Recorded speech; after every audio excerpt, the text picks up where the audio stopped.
참 아직도 제가 성경을 모르는 부분이 너무 많구나 생각해 보니 부끄럽습니다. 이런 생각이 그제 오전에도 들었고 또 오늘 새벽에도 들었습니다. 그저께는 어떤 목사님께서 목사님하고 통화하는 가운데 성경 한 부분을 이야기하는데 어떻게 제게 야 이거 처음 듣는 이야기 같다는 그런 생소한 느낌이 제 안에 드는 거예요. 물론 그 본문을 수십 번 읽었지만은 때로는 성경이 생소하게 들려질 때가 있더라 이겁니다. 발단은 그 전날 제가 전한 말씀 내용 중에 동네 할머니 한 분에게 봉화까지 차량을 태워드리고 올 때도 태워오고 오는 길에 아이스 아메리카노를 이렇게 한 잔 선물을 했더니 그분이 기분이 너무 좋아하셨다. 살다 보니 목사님한테 이런 것도 얻어마시니 너무 더 맛있다 그러면서 이야기를 하시는데, 그래서 제가 그 순간에 그 동네 할머니의 행복감이 마치 엠마오로 가는 두 제자가 눈이 밝아진 것 같은, 말씀을 들을 때 눈이 밝아진 것과 무슨 차이가 날까? 그게 그런 거 아닐까? 이런 생각을 해보았다고 말씀드렸죠. 그 이야기를 목사님과 이 대화 가운데 나누었더니 목사님께서는 성경에서 다른 데서도 눈 밝아졌다는 이야기를 하는 거예요. 그래서 제가 생각해 보니 눈 밝아졌다는 이야기는 창세기의 뱀이 아담과 하와에게 그거 따먹으면 하나님처럼 눈이 밝아진다, 그 이야기만 기억이 나는 거예요. 그래서 그 이야기만 했더니 목사님께서 사무엘상 14장 27절의 말씀을 통화 중에 제게 카톡으로 보내주시는 겁니다.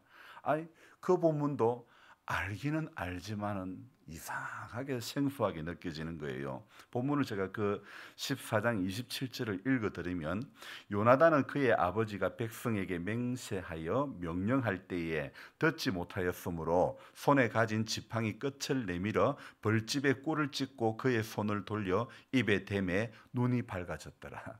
그런 구절인데, 사실은 이 눈 밝아진 게 제 머릿속에는 뱀이 이거 먹으면 눈 밝아진다는 그것밖에 기억이 안 나는 거예요. 또 엠마오로 가는 두 제자가 주님이 말씀을 풀어주실 때에 그들의 눈이 밝아졌다는 것, 그런 이야기. 사실 그 사무엘상 14장의 이야기는 사울이 어떤 이야기를 하냐면, 내가 내 원수를 보복하기까지 아무도 너희들의 음식을 먹는 사람은 저주를 받을 거다, 그런 이야기를 합니다.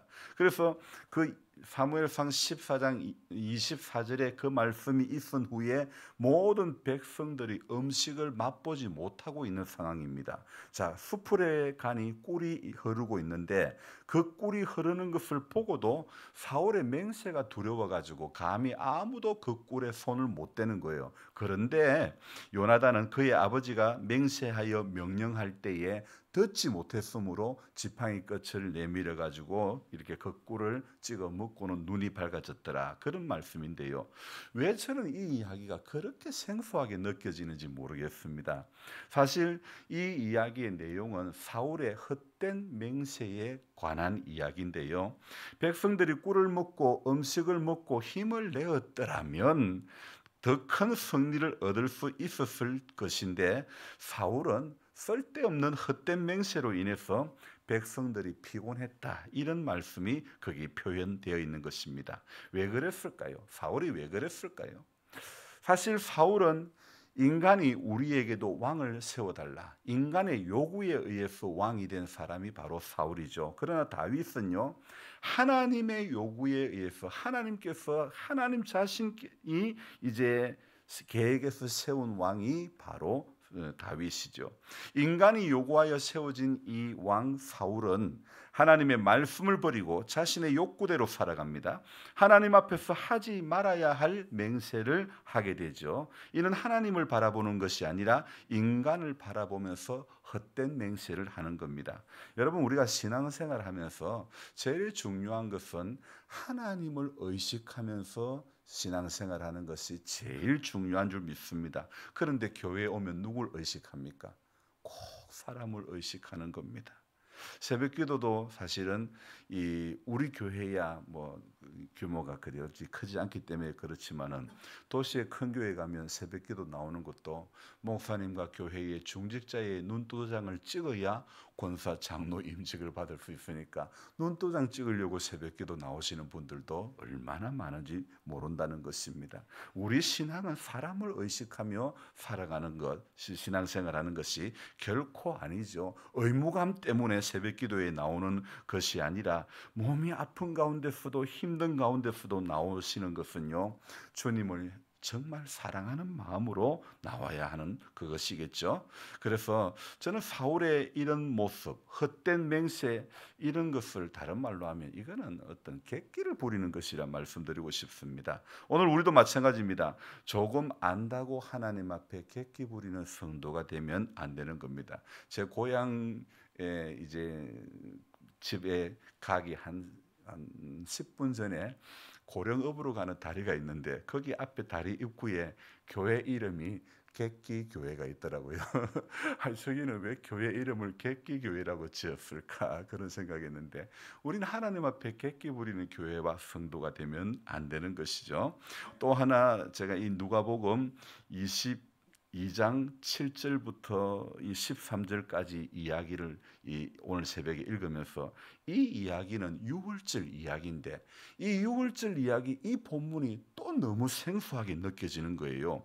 우리식으로 추석 때, 설 때 이런 이야기를 했더라면 차라리 귀가 더 솔깃했을 테인데 사실 우리에게는 유월절이 그렇게 솔깃한 절기는 아니죠. 가까이 하기에는 너무 먼 당신 같은 그런 절기입니다. 그래서 그렇지만은 유대인들에게는 유월절이 가지는 의미는 정말 큰 의미를 가지는 그런 절기입니다. 그런데 저와 여러분들에게는 정서적으로 아주 깊은 자리매김을 하지 못하고 있죠.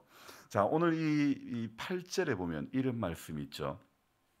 예수께서 베드로와 요한을 보내시며 우리를 위하여 유월절을 준비하여 우리를 먹게 하라. 그럴 때 제자들이 9절에 어떻게 대답합니까? 어디서 준비하면 됩니까? 그럴 때에 10절과 11절에 성내로 들어가면 물 한 동이를 가지고 가는 사람을 만나리니 그 사람을 따라가서 그 집 주인에게 선생님이 네게 말씀하는 말씀이 내가 내 제자들과 함께 유월절을 먹을 객실이 어디 있느냐 하시더라. 그리 말해라. 아니 주님께서 다 가르쳐 주시니까 네가 가면 사람 한 사람 만나리니 전부 다 가르쳐 주시죠. 그들이 나가 그 하신 말씀대로 만나 유월절을 준비하니라 그렇게 되어 있죠. 자, 이 유월절을 준비하는 이 과정의 이야기가 성경을 그렇게 봐도 왜 본문이 이렇게 생소하지? 왜 마치 처음 보는 듯한 이렇게 생소한 본문이지? 이런 느낌이 드는 거예요. 자, 유월절을 준비하는 이 과정의 이야기 사실 수십 분 읽고 본문이지만 그런 느낌이 드는 것. 물론 알지만은 제게 느끼는 감정은 생소한 거예요. 자, 이런 생각이 드는 이유는 무엇이지? 성경을 안 봐서 그런 것도 아닌데 이렇게 생소한 것은 무엇이지? 이건 뭐지? 동시에 이런 생각이 듭니다.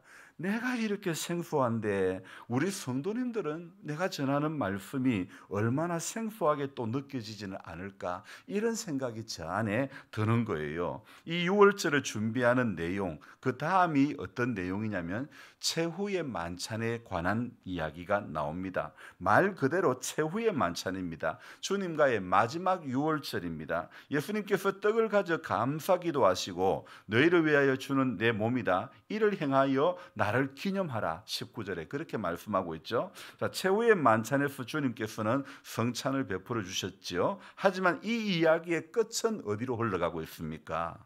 우리는 내용을 알고 보면 경악하지 않을 수가 없습니다. 그 이야기의 끝이 이제 어디로 가느냐 내용을 보면요. 세 가지의 내용이 나오는데 자, 어떤 내용이냐면요. 21절 한번 보십시오. 그러나 보라 나를 파는 자의 손이 나와 함께 상 위에 있도다. 주님을 파는 이야기를 하고 있죠. 그죠? 자, 최후의 만찬의 자리에서 주님은 얼마나 씁쓸하실까요? 주님께서 성찬을 베풀어 주셨지만 이 이야기의 끝에는 첫 번째는 나를 판다는 이야기를 하고 계시지 않습니까? 자, 유다가 그 말씀을 예수님이 하셨을 때 얼마나 뜨끔했을까? 자, 예수를 파는 이 유다의 행위는 최후의 만찬 바로 직전에 1절부터 6절에 계획이 된 거죠. 자, 그리고 오늘 이 바로 21절, 22절 이 주님께서는 나를 팔자가 나와 함께 상위에 있도다, 이런 말씀을 하시죠. 또 22장에서 경악할 수밖에 없었던 것은요, 바로 이 최후의 만찬 이야기, 그리고 나를 팔 자가 상위에 있다, 그 이야기 끝난 후에 24절부터 자, 어떤 이야기 있습니까? 또 제자들 가운데 일어나는 것은 어떤 이야기요? 누가 크냐 하는 다툼이 일어나는 거예요.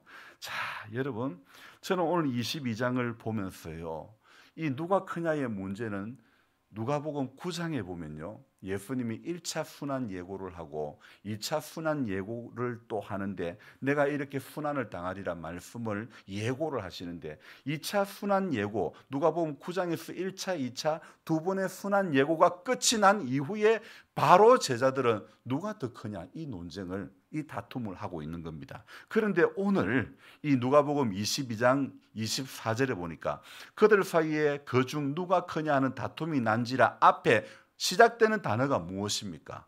또라는 단어입니다. 이 또라는 단어는 바로 9장에서 이미 누가 크냐 다툼이 있었던 이야기를 이어서 하게 되는 그런 내용이겠죠.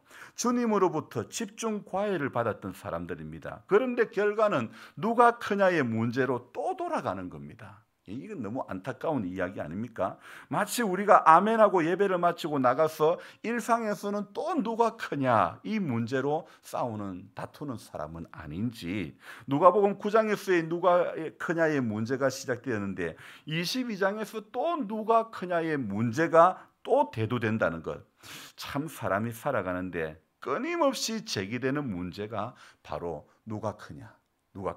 우리가 신앙생활하면서도 끊임없이 교회 안에서 대두되고 있는 제기되고 있는 이 문제가 누가 크냐 하는 이 문제인 것 같습니다. 그리고 이 누가복음 22장에 또 우리가 한 가지 경악할 수밖에 없는 한 가지 사건은요, 마지막으로 베드로의 예수님 부인하는 이야기가 기록이 되어 있는 거예요. 그래서 이 누가복음 22장에 최후의 만찬을 앞뒤로 해서 이 세 번의 이런 이야기들, 세상에 정말 주님의 참된 제자라면 이런 일이 있을 수 있단 말입니까? 주님은 지금 최후의 만찬 이후에 십자가를 지러 가셔야 되는데 제자 중 한 명은 팔아먹을 계획만 하고 있고, 제자들 중에 또 몇이는 누가 더 크냐 논쟁하고 있고, 또 한 사람은 어떻게 해요? 예수님께서 34절에 시몬 이르시되 베드로야, 내가 내게 말하노니 오늘 닭 울기 전에 네가 세 번 나를 모른다고 부인하리라. 참 이거요, 오늘 이 누가복음 22장 이 사건, 이런 상황은 오늘 우리 교회들의 모습을 어쩌면 비춰주고 있는 그게 아닐까요? 누가 그 이야기가 아니라고 장담할 수 있겠습니까? 그러므로 저와 여러분들은 오늘도 선줄로 생각하지 말고 넘어질까 조심해야 되는 것입니다. 아울러 제가 오늘 이 본문을 볼 때 왜 이렇게 생소한 느낌이 들지 했는데, 제가 오늘 말씀드리고 싶은 것은 여러분 성경과 친숙한 성도가 되시기를 주님의 이름으로 축복합니다. 다른 곳에 아무리 사람하고 친숙하게 지낸다 할지라도 여러분 그거 별 소용없습니다.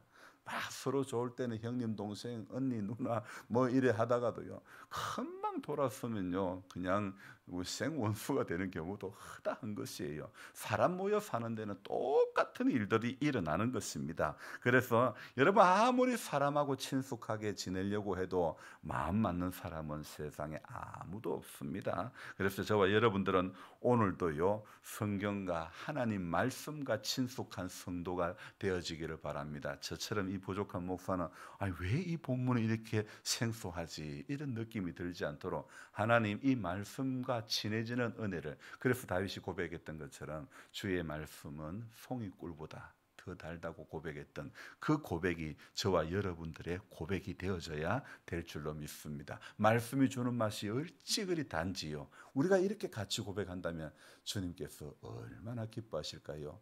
주님은 말씀하셨죠. 너희가 내 안에 있고 내 말이 너희 안에 거하면 무엇이든지 구하라 그러면 이루리라. 아멘. 기도하겠습니다. 하나님 아버지 고맙고 또 감사를 드립니다.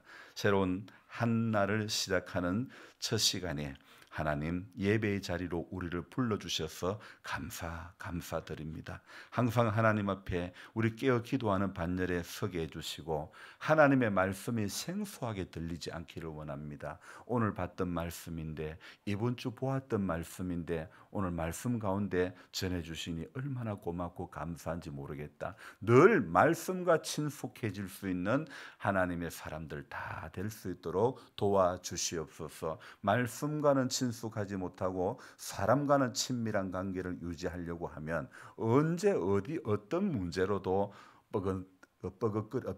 뻐걱거릴 수밖에 없고 문제가 될 수밖에 없는 상황은 언제든지 일어날 수 있습니다. 그래서 오늘 우리 모두는 하나님의 말씀과 친숙하며 말씀이 우리에게 교훈해 주시는 대로 감동을 주시는 대로 살아감으로 말미암아 하나님 그 가운데 하나님의 성령께서 우리 눈을 밝게 해주셔서 말씀이 주는 맛이 달게 느껴지고 정말 송이 꿀과 같은 그런 고백이 우리 안에서도 일어나게 해 주시기를 원합니다. 오늘 이 하루도 하나님 더운 일기 가운데서 우리 성도님들 건강을 지켜주시기를 원하옵고 힘들고 어렵게 무리하지 않게 해주시고 주님 주시는 주님 바라보고 주님 주시는 그 은혜 가운데 오늘 이 하루도 붙들려 살 수 있도록 도와주시기를 원합니다. 육의 약함의 문제를 안고 가는 성도님들이 있습니다. 주여 불쌍히 여겨주시고 기도하는 가운데 주님 회복되어지게 해주시고 고침의 은혜를 누릴 수 있도록 도와주시옵소서. 감사를 드리며